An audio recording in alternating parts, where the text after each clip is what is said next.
We seem to be the kind of creatures who have a herd mentality, right? You ever thought about that? So, and sometimes it's good, like it's normal. Sometimes it's just not. It's not normal. Like a good one is, let's say someone goes like, ah! Like someone screams.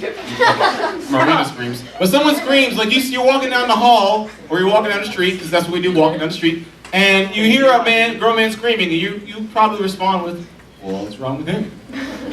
Are you okay, sir? Are you on drugs? Like, do you need Jesus? I have Jesus. I know Jesus. And for a small fee of basically you admitting your sin, you can be set free. It's a true story. So that would be normal, right?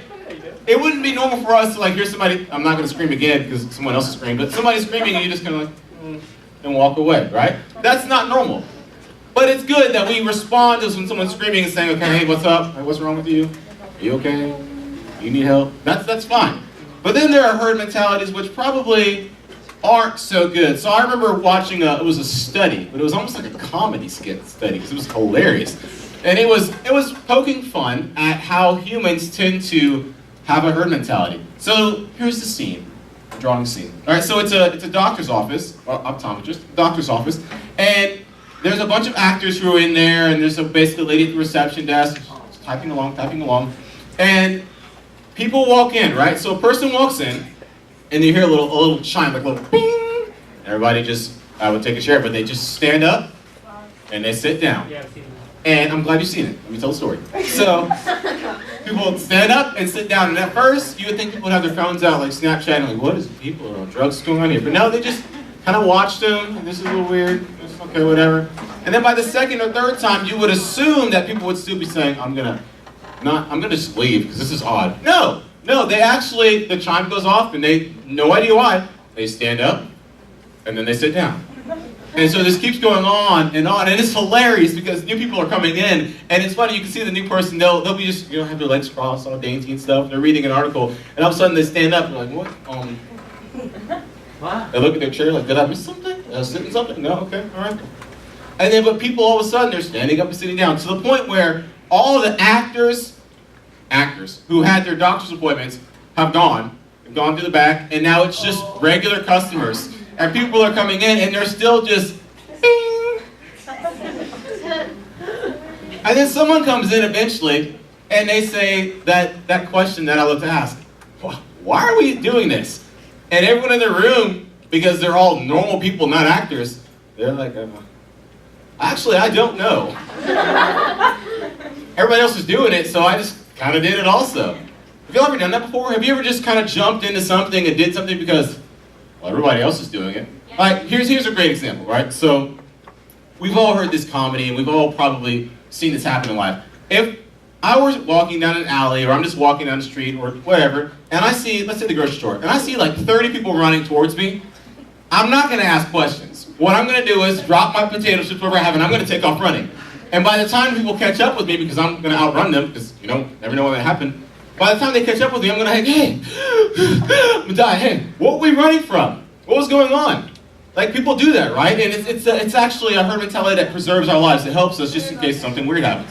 I'm not just going to see people running at me and just say, okay, and watch them run on by. Because you never know. It could be like a Tyrannosaurus Rex coming at me, or a cheetah. That's more likely. Probably a cheetah. But it can be dangerous when some people say, you know what, I'm just going to follow the crowd. I'm just going to do what everybody else is doing. Because you can go from, hey, things are good, things are great, and I'm doing what everybody else is doing, and it's healthy, to all of a sudden, I'm following somebody who's toxic and doing something that's wrong, but I don't realize it. And especially, this is the case when we have people who are in positions of authority or leadership, right? Like a leader is somebody who basically does something, and people just kind of follow along. Whether they want to do it or not, people just kind of follow along. That's what a natural leader does. If you watch little kids, you'll see that one little kid who's doing something, and all of a sudden, like, it's that kid who, I don't know, starts singing randomly. Like, I can show you the world. And all of a sudden, people just start singing Disney songs with them. They don't know why, they're just singing along. Why? Because that person is a natural leader. But what happens when it's a person who potentially is a bad leader that's starting to lead the group? Because, I mean, we've all heard the statement, one bad apple spoils the what? The bunch, right? Just takes one bad one, all of a sudden everybody else is like, I'm just going to go this way as well. I'm going to do these things. But how do we differentiate? How do we know when it is good and when it is bad to go with the flow? And what are some of the dangers potentially of having somebody who's in a powerful or, let's say, a prominent position and them doing something that actually causes everyone else around them to step into a toxic situation. Well, tonight we're actually going to talk about that. So we have this series called Girl Power. It's based on the book of Esther, and if you're wondering why girl power, you'll find out, and it's going to be great. And if you don't think it's great, it's okay. At least you understand more about the Bible. It's going to be fabulous. Exactly. Right. So if you have your Bibles, go ahead and turn to Esther chapter 2, and we're going to dive in. I got you. Esther chapter 2, verses 1 through 4. It's going to be great. And then we're going to jump over to... Yes. Hang on one sec. That's really funny. That was good. Alright, so it says in verse 1, it says, after these things, when the anger of King Ahasuerus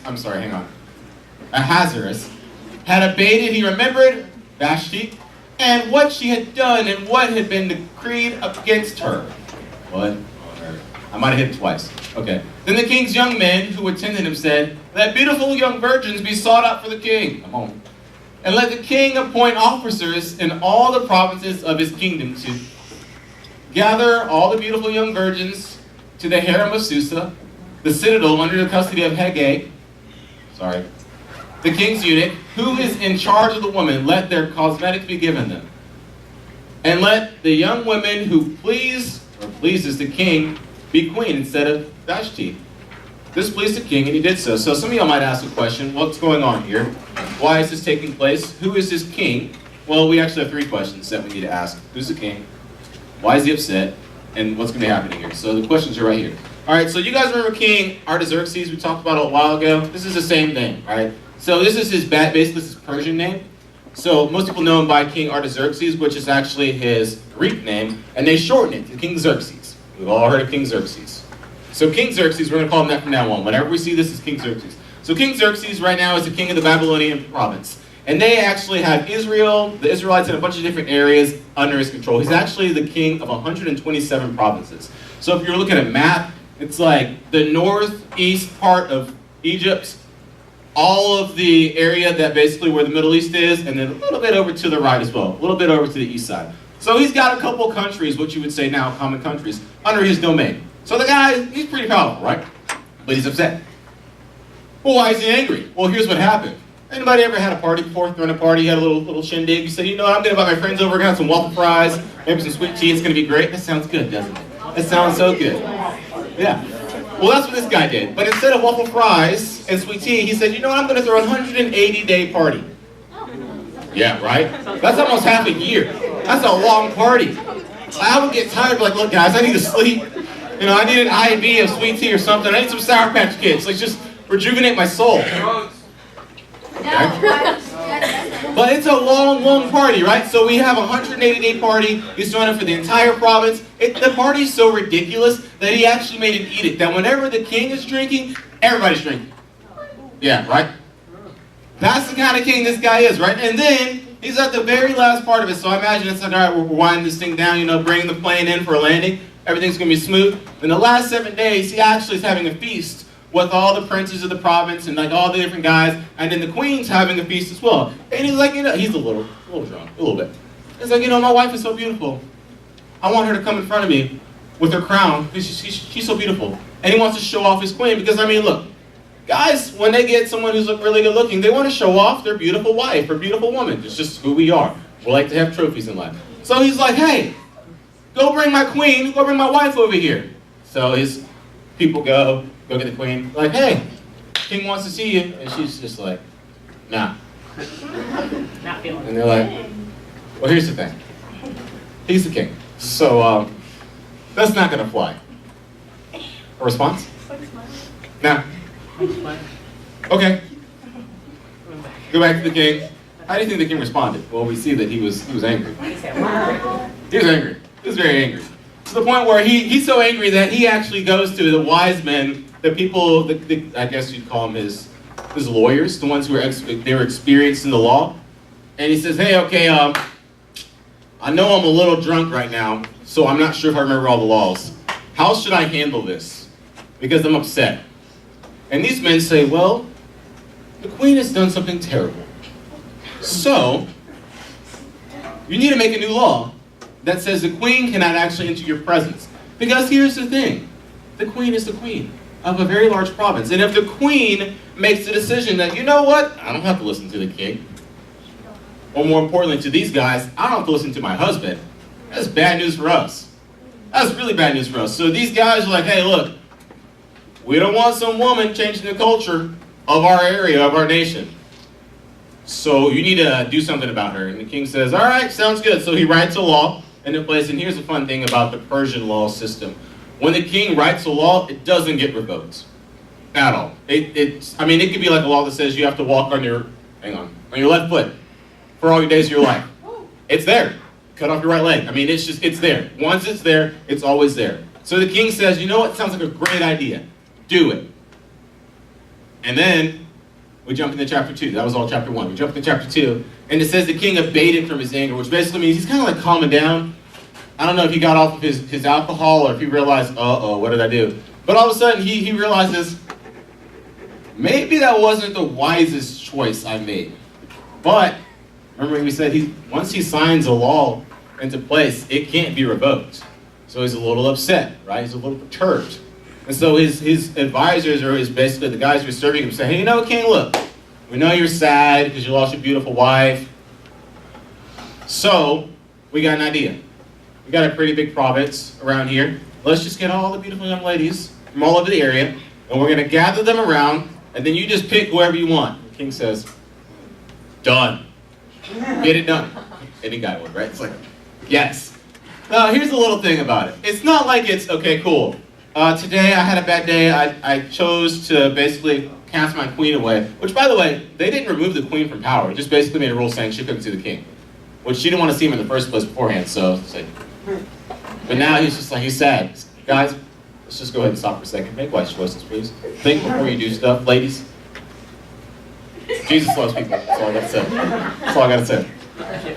So the king is in this situation where he's just like, all right, you know what? We're gonna bring all those people together, and hopefully I'll find somebody who maybe parallels to the queen's beauty. So we pick back up. And verse 8. And it says, so when the king's order and edict were proclaimed, and when many young women were gathered to Susa the citadel in custody of Haggai, Esther also was taken into the king's palace. Does it work if I do it?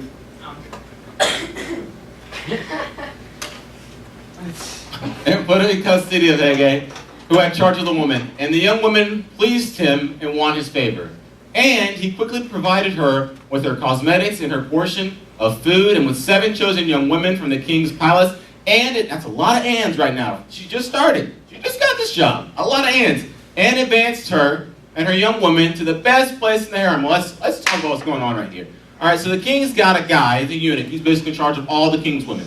All the beautiful women that come into the kingdom, this guy's in charge of them, right? And so Esther, some of you might ask, who is Esther? Well, Esther is actually what this book is about. Just letting you know. Esther is a young Jewish woman who was an orphan. It's very sad, right? So she's a young Jewish woman, but no one knows that she's Jewish except for her uncle Mordecai, who actually adopted her when her parents died. All right, so track with me. So Esther is a young Jewish woman, and she gets summoned because it actually talks about her being it says she's very beautiful. It says she's shapely beautiful. So I don't know what that looks like, but evidently everybody was just like, hello, hello. Well, so she comes in, and everyone's just like, you know what? She might do the trick. This might be the one. So what does the king's eunuch do? He says, all right, look, I'm going to give you all the food you need. I'm going to give you 7 maidens, which is interesting because most of the people coming in wouldn't really get maidens, especially 7. That's actually reserved for the queen. Fun fact, right? So obviously, this guy said, I envision great things from you. We'll see what happens. Because there's a process to seeing the king. It's not just like, oh, I'm going to wake up in the morning, shower off, wipe underneath everything, make sure I'm good. No, it's more a year. It's a year process. So the beautification process, getting myrrh and aloe, I don't know. Girls, if a guy makes you wait a year to get beautiful for him, he's not worth it, okay? He doesn't understand what beauty is. But a year is what it takes for any of these young ladies to go before the king. So you got to realize the king is in a pretty bad situation. He had a beautiful, beautiful woman, and he messed it up. But we see that God's doing great things to it. We continue with our story. I don't know why I grabbed this. When the turn came for Esther, the daughter of Abigail, the son of Mordecai, the uncle of Mordecai, who had taken her as his own daughter, to go in to the king. She asked for nothing except what Haggai.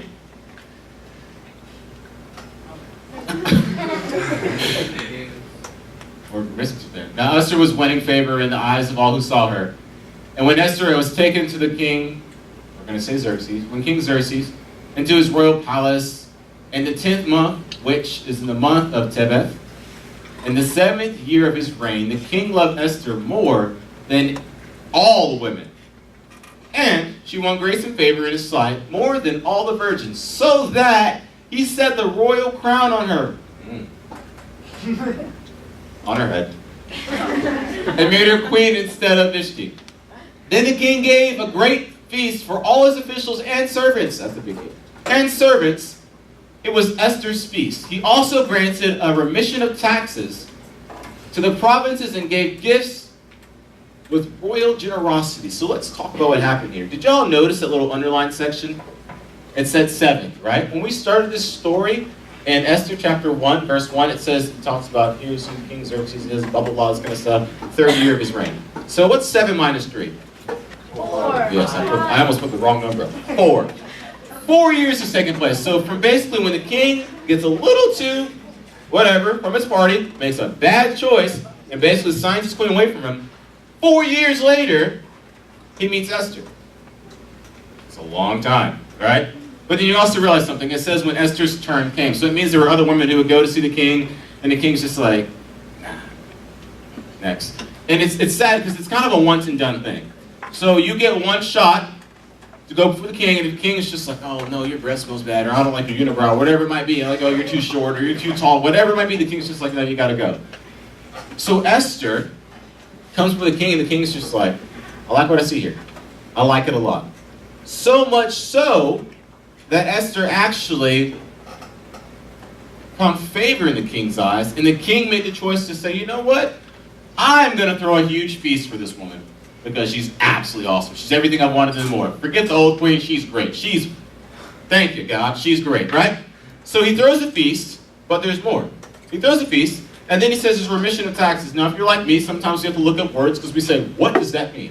Remission of taxes. It's kind of like saying this right here. He forgave all the debts. Now, remember we talked about the fact that the guys who advised the king beforehand said, hey, look, we don't want the queen to come in and change the culture of the area. We don't want her to influence everyone else. But, do you think they had any problems with taxes being forgiven, debts being forgiven? Probably not. Because all that money was going to the king. All the money was going to the king. So that's a good thing, right? Remember we said he had 127 provinces that he was over. There were numerous countries that he's over. Like, if you look at a map, it's ridiculous how much power this king had. But all of them, all of a sudden, the king's just like, you know what? Tax-free. And then it says he actually gave royal gifts, which means he's actually giving money to the people. Not just to his officials, but to the servants. See, this one little lady, I don't know how tall she was, but most Nazarenes, most people from Israel are about this tall right here, right, Mike? Yeah, they're pretty short. I mean, the babies are big, but the people are short. I'm just saying, that's what it looks like in Israel. But this one little lady had such a massive influence on the king. But I think about this, like, all right, Esther, you waited 4 years to meet a guy that you probably didn't like beforehand. Because remember, the Israelites were actually in captivity, quote unquote, not slaves, but captivity to the Persian nation. So this guy was standing in the way of you actually being free, your people being free, going back to Jerusalem and that kind of stuff. This guy right here, who basically made an edict saying, get rid of the old queen, can't come see me anymore. This is the person you waited 4 years to see. Could y'all do that? Like, would you be willing to, now let's think about this. Would you be willing to say, okay, you know what, I'm going to be removed from my uncle, and I don't have my parents anymore, so my parents are dead, they're gone.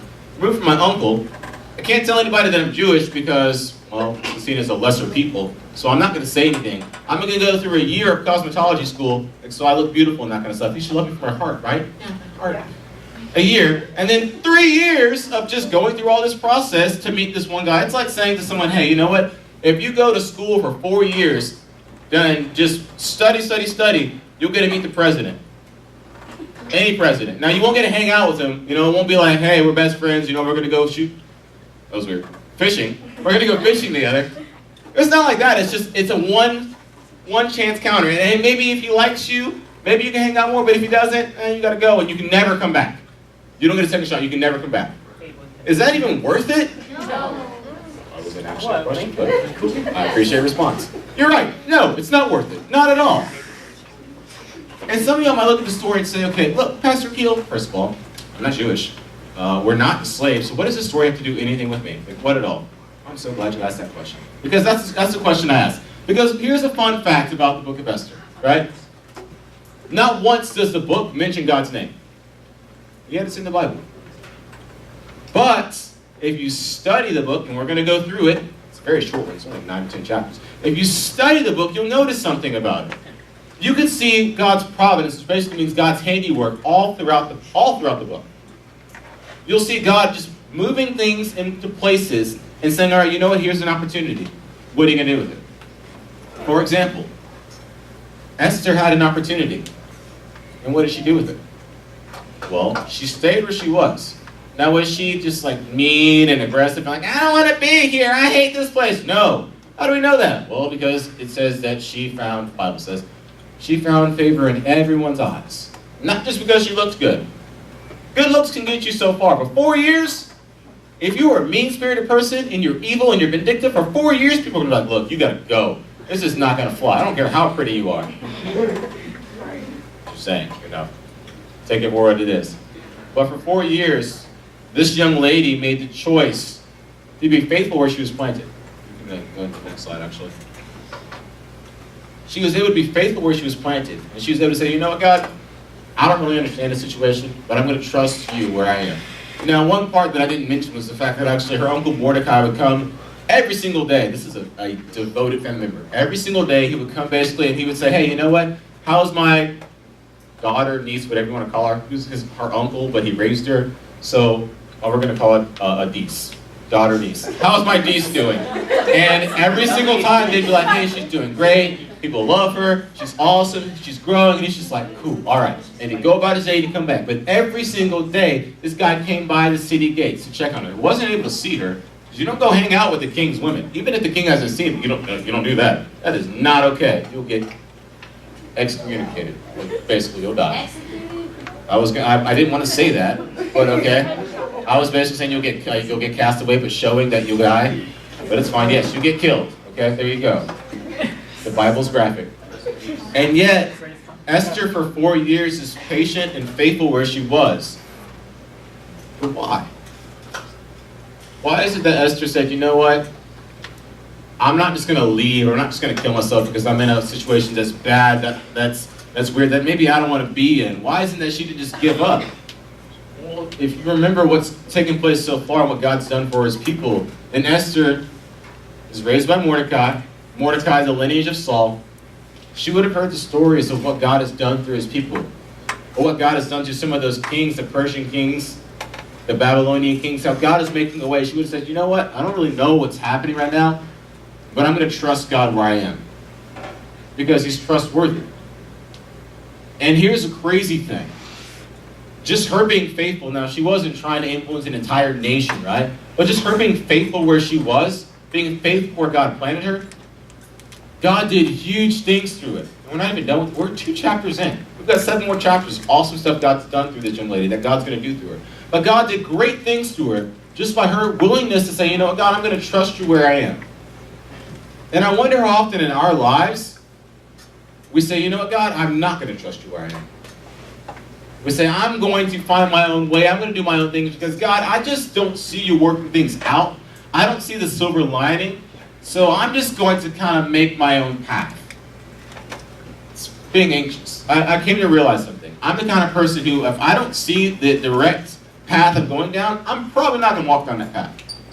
I want to have a clear vision of every single detail and understand what's going on. That way I can do it. Because here's the thing. Sometimes I struggle with faith. Sometimes I struggle with trust. Yet I read this story, reread the story, and realize she had no idea what God was doing. And yet she was faithful because she had a faithful God. And it makes me wonder, how often in my life do I go through a situation and I say, God, I don't trust you. And I don't quote unquote say it out loud, but my actions say, God, I don't trust you.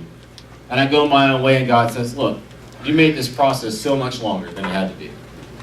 Case in point.